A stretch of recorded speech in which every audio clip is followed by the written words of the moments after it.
तो 28 मई को जंतर मंतर से हटाए जाने के बाद अब मंगलवार शाम के 6 बजे जो पहलवान धरने पर बैठे थे उन्होंने इस बात का ऐलान कर दिया है कि वो अपने मेडल्स गंगा में बहा देंगे।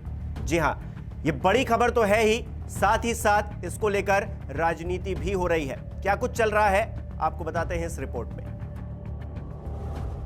तो बृजभूषण शरण सिंह के खिलाफ आंदोलन कर रहे पहलवानों ने अपने मेडल गंगा में बहाने का ऐलान कर दिया है।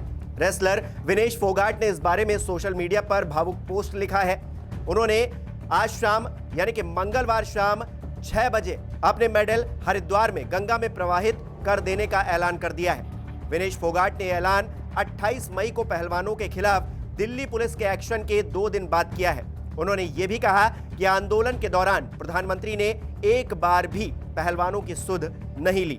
इतना ही नहीं, विनेश फोगाट ने मेडल प्रवाहित करने के बाद आमरण अनशन का ऐलान भी किया है। इन मेडल्स को गंगा में बहाए जाने के बाद हमारे जीने का कोई मतलब नहीं रह जाएगा, इसलिए हम इंडिया गेट पर आमरण अनशन पर बैठ जाएंगे।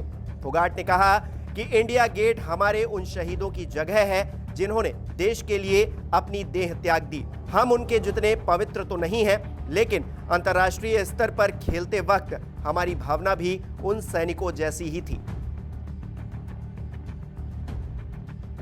इस पूरे मामले के केंद्र में दिल्ली पुलिस की वो कार्रवाई है जो 28 मई यानी कि रविवार के दिन की गई।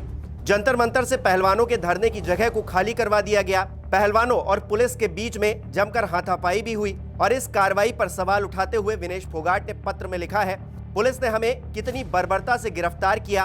हम शांतिपूर्ण आंदोलन कर रहे थे, हमारे आंदोलन की जगह भी छीन ली गई और अगले दिन गंभीर मामलों में हमारे ऊपर ही एफआईआर दर्ज की गई। क्या महिला पहलवानों ने अपने साथ हुए यौन उत्पीड़न के लिए न्याय मांगकर कोई अपराध कर दिया है? पत्र में पहलवानों ने इस मेडल को राष्ट्रपति प्रधानमंत्री को ना सौंपकर गंगा में ही बहाने की वजह भी बताई है। इसमें लिखा गया है कि मेडल किसे लौटाएंगे। हमारी राष्ट्रपति को जो खुद एक महिला है, वो हमें सिर्फ 2 किलोमीटर दूर बैठी सिर्फ देखती रही, लेकिन कुछ भी बोली नहीं। पीएम मोदी को मेडल न लौटाने की वजह बताते हुए लिखा गया है कि प्रधानमंत्री हमें अपने घर की बेटियां बताते हैं। उन्होंने एक बार भी अपने घर की बेटियों की सुध नहीं ली, बल्कि नई संसद के उद्घाटन में हमारा शोषण करने वाले यानी कि बृजभूषण शरण सिंह को ही बुलाया।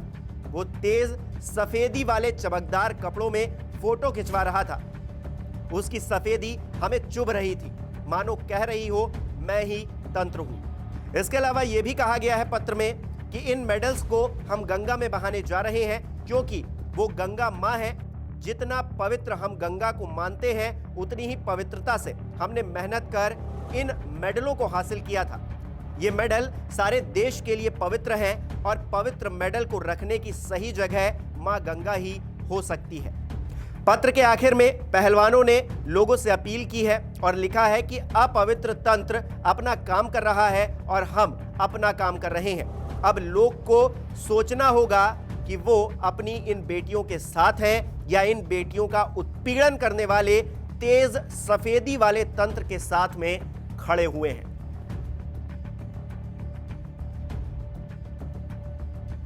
तो 30 मई शाम के 6 बजे हरिद्वार गंगा मां, वहां पर जो पहलवान पीड़ित हैं, परेशान हैं, वो अपने मेडल्स गंगा मां में प्रवाहित कर देंगे।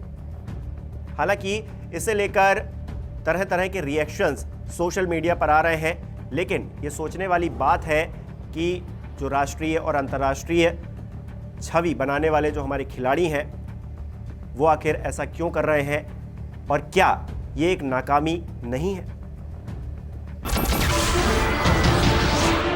नमस्कार, मैं हूं मानक गुप्ता।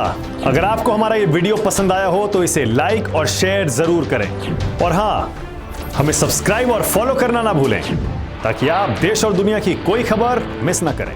तो जुड़े रहिए हमारे साथ और देखते रहिए न्यूज़ 24।